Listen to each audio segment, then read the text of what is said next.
We live in a global era characterized by PTSD. Maybe in your own life you're familiar with how post-traumatic stress disorder works. Traumatic violence distorts memories and the way we experience time, making violence repeat on a loop like a record skipping, changing how we see and talk about ourselves. The witch hunts were one trauma against women and against the earth, and against a worldview that saw holiness and spirituality as the birthright of every being. They were also a weapon in the global violence of colonialism.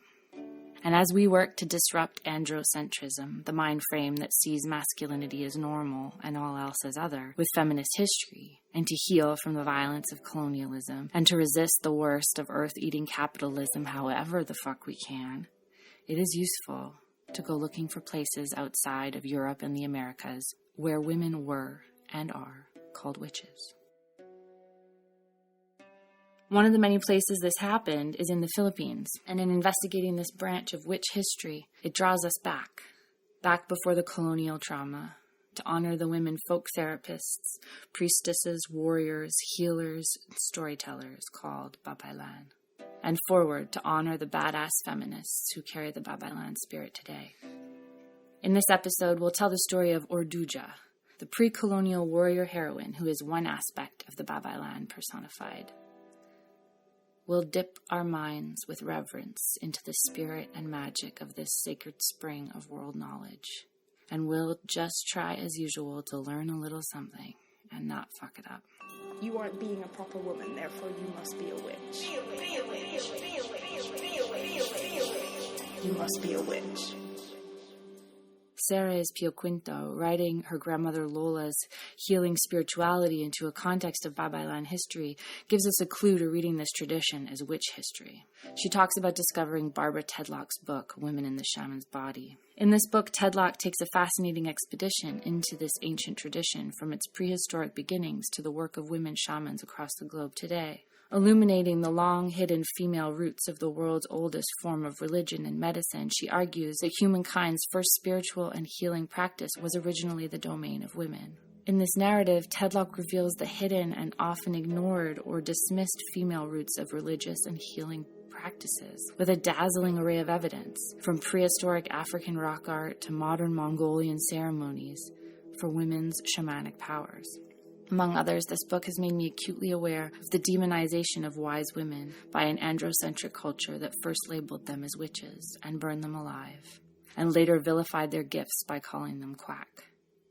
As Barbara Tedlock tells me that the first shaman was a woman, my heart leaps at the thought that my Lola's story adds another evidence of the primacy of women's role in this life-giving, cosmos-shaping tradition. I should say, this essay, and others we'll get into, come from Lenny Mendoza Strobel's revelatory collection, Babaylan, Filipinos and the Call of the Indigenous. I love this beautiful book, and Lenny Strobel's writing on her own journey that started as an academic interest and unfolded into a revelatory homecoming of personal Babaylan knowingness is a generous and loving spirit guide for anyone seeking a path from their daily work back to their ancestors. You can start with her YouTube talks and website as entry points for understanding Babaylan spirituality. But then if you have the means, we always want to triumph spending the money to buy the books from the women whom we lovingly call witches, who have taken the time to teach us. Side note, I am always struggling to not make these history episodes sound super wonky, so as usual, I'm not going to drop the full reference every time. But also, as usual, we'll link to all our sources in the show notes on our website, missingwitches.com. Of Princess Urduja, Tara Maxwell writes that the first written record of her appears in the Berber Muslim explorer, botanist, and judge Ibn Battuta's account of his world travels from 1325 to 1354. Make an image in your mind of traveling the world in the 1300s. Battuta's account is called A Gift to Those Who Contemplate the Wonders of Cities and the Marvels of Traveling. And it offers insights from the perspective of an Islamic legal scholar in early days of Islamic conversions and collisions with Buddhism, Hinduism, and early Christianity, and on the lives of people in over 40 countries in the medieval period, from China to the Volga River Valley, from Alexandria to Maghreb to Tanzania. Ibn Battuta describes sailing to a place called Kelukari in the land of Tawalisi, where he met Urduja, a local princess. She was a brave warrior, and her people were opponents of the Yuan dynasty, the unified Mongolian dynasty under Kublai Khan. She is described as an idolater, but she could write the phrase Bismillah in Islamic calligraphy. The Bismillah is the Islamic phrase Bismillahi Rahmanahi Rahi, in the name of God, the most gracious, the most merciful. The phrase is considered magical in folk Islam traditions, so maybe we can imagine Urduja picking it up, adding it to her arsenal as a warrior priestess of a pre-colonial religion. Maswell writes, en route to China, Battuta encounters the lovely princess while visiting the island of Tawalisi, an egalitarian kingdom where the women ride horses, understand archery, and fight like the men. Impressed by Urduja's courtly grace and intelligence, Battuta notes that she speaks Arabic and Turkish and reads from the Quran, leads an army of men and women soldiers, and controls the South China Sea with her pirate ships. She is skilled in archery and hand-to-hand combat. In one fierce battle, Urduja breaks through enemy lines, kills the enemy king, and brings back his head on a spear. Let's keep this queen in mind, head held high, heads on spears, taking magic phrases from the tongues of those who might convert her, defending her egalitarian island people. Let's hold her in our mind's eye, blazing, and pull back to put her in the broader context of the Babaylan. Because the Babaylan is a warrior witch and more. More from Lenny Mendoza Strobel, and from other authors in her collection.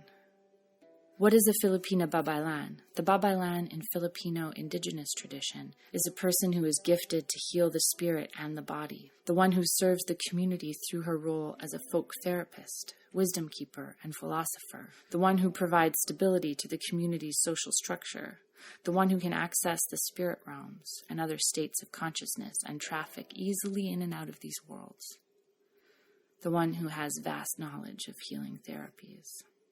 Babaylan, indigenous, shaman, healer, priestess, ritualist, herb doctor, village therapist, diviner, mediator between ordinary and non-ordinary realms of reality.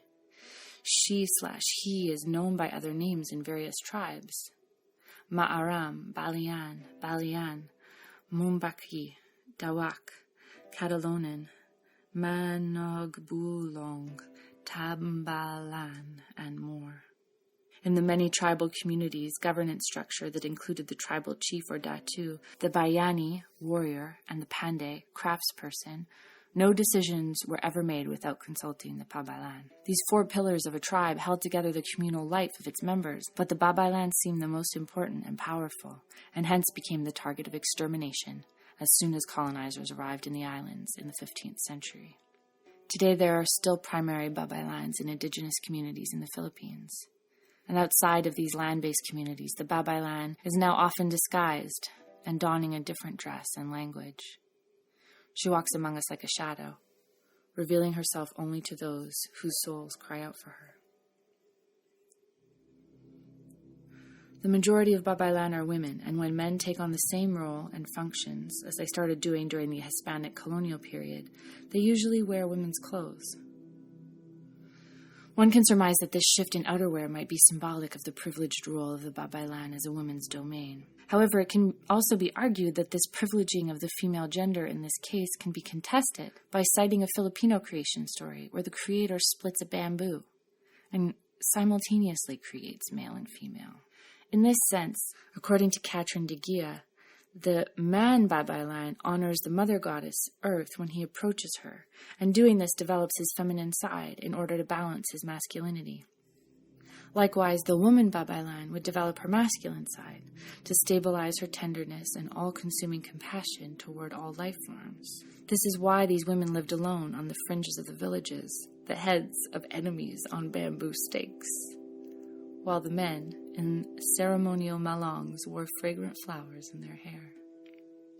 This derives from the bilateral egalitarian kinship system that is at the root of our indigenous cultures. When the Spanish colonized the Philippines, the Babaylan was considered a threat to the colonial and Christianization project. It is the role and function of the Babaylan to mediate between the world of the spirits and the human and non-human world, and remember for us the deep connectedness between worlds, thus suturing and healing the split in our psyche. And so maybe it is the role of witch in every culture, especially in the post-traumatic culture, to suture and heal the splits in our psyches, to wake and lead us out of the repetition of trauma, to the great exhilarating calm of connection to everything. Pre-colonial Philippines was neither a patriarchy nor a matriarchy. The division of labor between men and women was a harmony. In a country that lived balanced between destructive waves of fire and water, volcanic eruptions and typhoon, men and women shared in danger equally to nurture and protect their children. When the Spaniards in the 1500s co-opted the Datu, the leaders of the indigenous people who declared their loyalty to the Spanish, the Babaylan resisted fiercely. And then they resisted creatively, adopting Christianity to survive, becoming Paysan chanters. They functioned as a priesthood, Christians who balanced between the material and non-material world, explains Dr. Faye Mangajas in Centennial Crossings, readings on Babaylan feminism in the Philippines. When the Babaylans became rivals of the Spanish priests, the latter called them bruja, or witches, who allegedly dabbled in black magic. They were demonized and systematically exterminated during the first 100 years of Spanish colonization in the Philippines, and not just murdered, but cut in pieces and fed to crocodiles. So heavy was the oppressor's terror of these women, and of the transgressive men who lovingly put on women's clothes and worshipped the divine feminine. And if that sounds familiar as a pattern of dominance and terror, it should. 2017 was the worst year ever for violence against transgender people in the United States until 2018 came around. The cycle echoes, and we have to keep reaching through walls and worlds and across cultures and times to decolonize ourselves and heal. Make a circle, and then bring each other into the middle to be safe. So let's be clear. Missing witches believe if you are transgender, you are a brave being of magic, and it is every witch's and human's responsibility to protect you. We also believe that witch hunts have been and are a weapon of capitalism. Check out this super fucking badass article. It's called Witches and Class Struggle. It was in Jacobin magazine. Silvia Federici wrote it. And I would quote the whole goddamn thing, but let's just do this. Feminists were quick to recognize that hundreds of thousands of women could not have been massacred and subjected to the cruelest tortures unless they posed a challenge to the power structure. They also realized that such a war against women, carried out over a period of at least 2 centuries, was a turning point in the history of women in Europe. The original sin in the process of social degradation that women suffered with the advent of capitalism. What has not been recognized is that the witch hunt was one of the most important events in the development of capitalist society and the formation of the modern proletariat. For the unleashing of a campaign of terror against women, unmatched by any other persecution, weakened the resistance of the European peasantry to the assault launched against it by the gentry and the state at a time when the peasant community was already disintegrating under the combined impact of land privatization, increased taxation, and the extension of state control over every aspect of social life. The witch hunt deepened the divisions between women and men, teaching men to fear the power of women, and destroyed a universe of practices, beliefs, and social subjects whose existence was incompatible with the capitalist work discipline. So, to be a witch then, to find the women and men who have been called witch and honor them, is not just a spiritual act, not just a healing act. It is an act of resistance and of decolonization. Artist Alma Urduja Quinto is a modern-day Babaylan, an artist, activist who creates art inspired by her work with the child survivors of rape and incest, women migrant workers, women laborers, differently abled and street children, Moro women, peace journalists, orphans, prostitutes, Baikal evacuees, and other participants of her art workshops in various museums, academic institutions, and communities all over the Philippines. Quinto first learned about Urduja from her mother and grandmother. But in college, she embraced her and all her attributes. She writes, "I see myself as a contemporary Babaylan, just like all other women who recognize their power to transform and exercise this power to create a peaceful and nurturing environment." Her appropriation of the name Urduja reveals a kind of born-again commitment to Urduja's legacy. As Quinto recalls, she adopted Urduja's name to disseminate information about the pre-colonial ruler. Perla Daly is a designer, art director, and cyber activist who might fit the description we sketched of a techno-shaman or digital witch from last season's Brenda Laurel offering. As a visual communicator and art director, she earns a living designing for companies like Apple and Google and IBM, but she also contributes design and writing to the contemporary flowering of the Babaylan. Daly is the artist behind the Babaylan mandalas, a polyglot of symbols, echoes, and references to indigenous spirituality.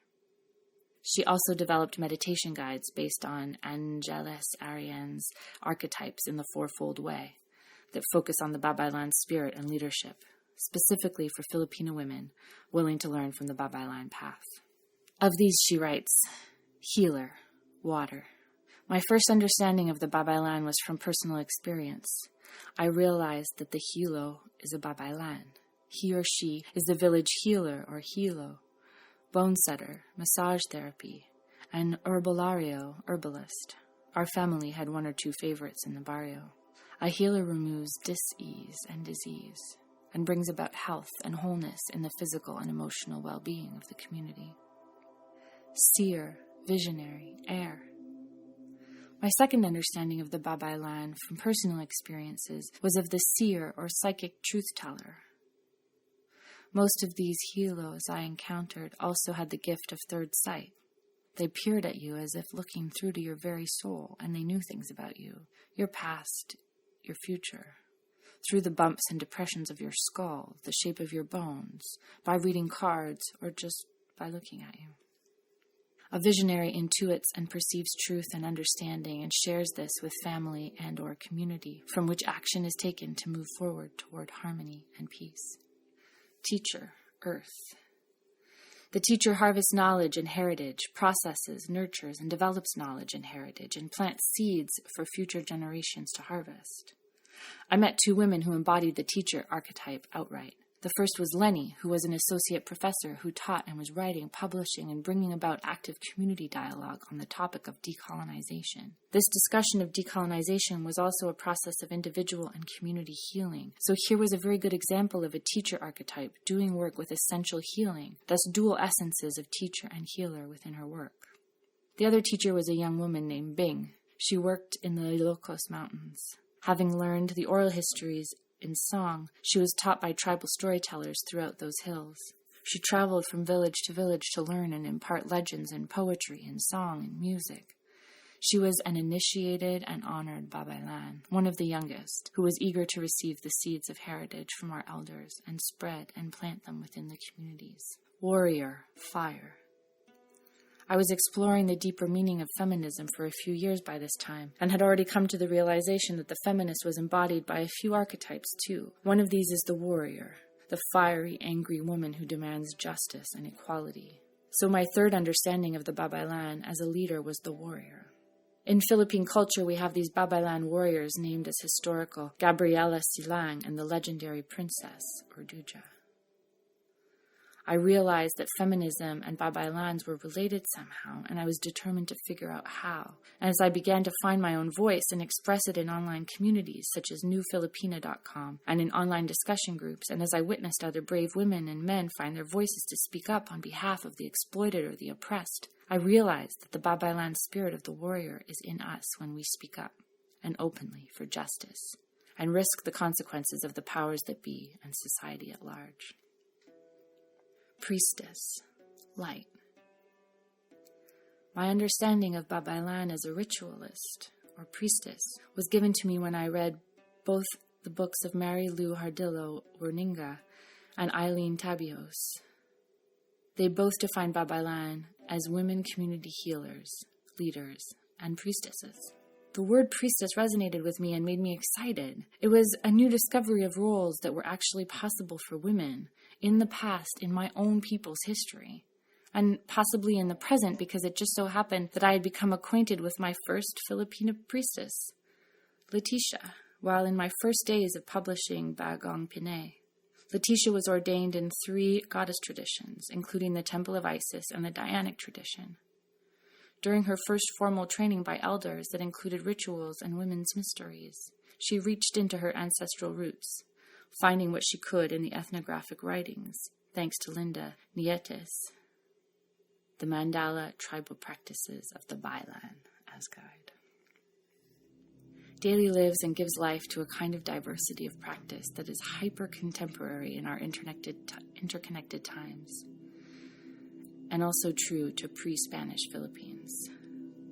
Catherine de Gia describes the Babaylan as she who still knows sacred time and space, and who remembers this with every cell of her body before she was interpolated by history. The Filipina, as culture bearer, has colonial history written in her body. Because of this colonial miseducation that centers Spanish and American influences, de Gia writes that what is hardly mentioned in Babaylan literature are the Buddhist and Muslim influences on the Filipino culture. These influences are hardly mentioned in English and Spanish texts, yet if we consider that the Babaylan epitomizes the global animist, the Asian Buddhist, the Oriental Muslim, traditional European, modern American, and postmodern global culture, doesn't this make the shamanic tradition of the Babaylan so unbelievably rich? It's not even the layers that are important, but the retention of ancestral memory, despite all the layers, integrating matching elements due to the inherent including strength of the Kapwa culture. The Babaylan is recognized by her community as this embodiment of the power of Kapwa. This is what sets her apart. All would-be Babaylans are culture bearers, but not all culture bearers are necessarily Babaylan. What is Kapwa? It is at the heart of a Babaylan philosophy, and I think it's the key to understanding witchcraft as a revolutionary political philosophy as well. According to Lenny Mendoza Strobel, one of the most difficult questions and tasks about dismantling privilege is this requirement to shift our understanding of this self from the I to we, Kapwa. In the latter, we, privileged Americans, or Canadians, must begin to know and feel deeply that our affluent lifestyles have a social cost and a social burden that is carried by the poor of the world and by the earth. One of the most important features of the indigenous knowledge systems and practices is the tendency to see the world with all its beings as a holistic system where things operate interdependently. Harmony with other people and the environment is a much-needed trait today in our shrinking global village. This orientation is called Kapwa, the shared self. Perla Daly says she created her Babaylan mandala to be a gift of healing for a people whose identity and dignity were fragmented historically, who lost their connection to their ancestors, their noble beliefs, and their ancestral pride, who lost the awareness of their inner gold in a striking parallel to the loss of the immense wealth of gold that was once abundant in the islands before the conquistadores brought it back to Spain. She offers this rallying cry, and I hope hearing it will give you light and strength for the battle we fight together to decolonize our minds and our lands. If it helps, close your eyes and remember Urduja, beloved leader of warriors, women and men. She who would take the language of those who would meet her or convert her to forge her own magic, taking the heads of her would-be violators and taking no shit, giving all those who would defend the earth and our profound interconnectedness the fire of her vivid magic. The Babaylan mandala represents you, your soul and existence in the cosmos. You are the Bahala, tree of life at the center of creation. With symbols and sacred numbers, the mandala tells you you are Kapwa, kin, connected to everything. Earth, water, air, and fire, seen and unseen, dark and light, macrocosm and microcosm, you are not alone. You are kin, Kapwa, to all blessed beings and creation. Beautiful, beloved, blessed friend, behold, see how expansive and unalone you truly are. You are Kapwa, kin, connected to everything. You are Kapwa, kin, connected to everything. You must be a witch. Thanks for listening to the Missing Witches podcast. Be sure to come back Wednesday for Witches Found when I speak to nurse witch Nova about mental health, physical health, radical compassion, and one of our favorite books, Witches, Midwives, and Nurses. In the meantime, hit us up at missingwitches@gmail.com or on Instagram, Facebook, Twitter at Missing Witches. And blessed be.